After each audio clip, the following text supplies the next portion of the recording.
তিন বীরাঙ্গনা কন্যা কুমারী মধুতি রূপশ্রীর শহীদান দিবস বৃহস্পতিবার যথাযোগ্য মর্যাদায় পালিত হয়েছে। এই উপলক্ষে অনুষ্ঠানটি হয় আগরতলার সিপিআইএম কার্যালয়ে। এদিন তিন বীরাঙ্গনা কন্যা কুমারী মধুতি রূপশ্রীর শহীদান দিবস উপলক্ষে শহীদ বেদিতে পুষ্পার্ঘ্য অর্পণ করে শ্রদ্ধা নিবেদন করেন দলের শীর্ষস্থানীয় নেতৃবৃন্দ। এদিন শ্রদ্ধা জ্ঞাপন অনুষ্ঠানে উপস্থিত ছিলেন সিপিআইএম এর রাজ্য সম্পাদক জিতেন্দ্র চৌধুরী, নারী সমিতির কেন্দ্রীয় কমিটির সদস্য রমা দাস সহ অন্যান্যরা।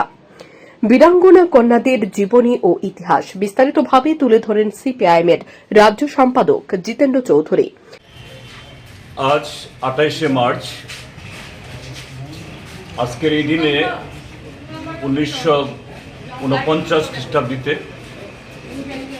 আজ থেকে 75 বছর আগে ত্রিপুরাজ্যের সামন্ত শাসনের শেষ লগ্নে সামন্তবাদের বিরুদ্ধে লড়াই করতে গিয়ে এবং রাজ্যে গণতন্ত্র প্রতিষ্ঠার সংগ্রামে খোয়াইয়ের পদ্মবিলে তিন বীরাঙ্গনা কুমারী মধুতি রূপশ্রী এই রাজ্যে প্রথম শহীদান যে তারা আত্মবলিদান দিয়েছেন। আমরা সারা রাজ্যব্যাপী কুমারী মধুতির রূপশ্রীকে স্মরণ করছি। শুধু কোনো একটা আন্দোলনে তাদের আত্মবলিদান দেওয়ার জন্য তা নয়। ত্রিপুরাজ্যে প্রায় 1400 বছরের সামন্ত শাসন, এই রাজ্যের যারা আদিবাসী অংশের মানুষ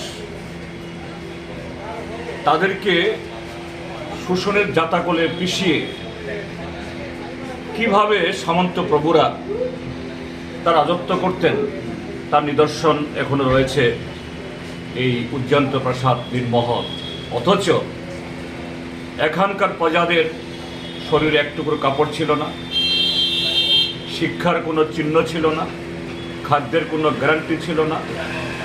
তাদের ভাষা সংস্কৃতি বিকাশের জন্য তৎকালীন শাসক দলের বিলাস এবং আনন্দ ফুর্তি ছাড়া আর কোনো কর্মসূচি ছিল না।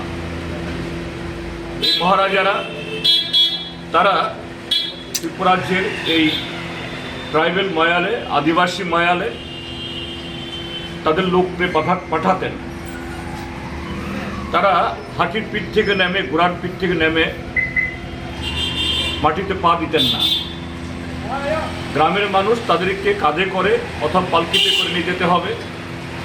আবার তারা যে ধরনের খাজনা চাইবে সেই খাজনা সবটা তুলে দিয়ে আবার তাদেরকে এই পালকি বা তাদের কাঁধে উঠিয়ে তাদের পুছিয়ে দিতে হবে।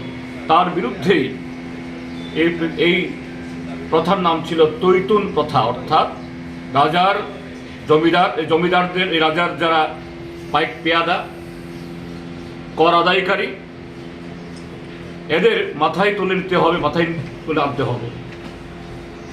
আজকে সেই ঘটনার 75 বছর বাদে আমরা স্মরণ করছি।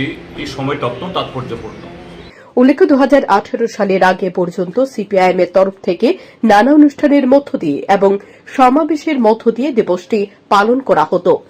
সিপিআইএম ক্ষমতাচ্যুত হওয়ার পর নানা কারণে দিবসটি সংক্ষিপ্ত আকারে পালন করে হয়ে থাকে। এবছরও তার কোনো ব্যতিক্রম ঘটেনি। Bureau report, news daily Bharat.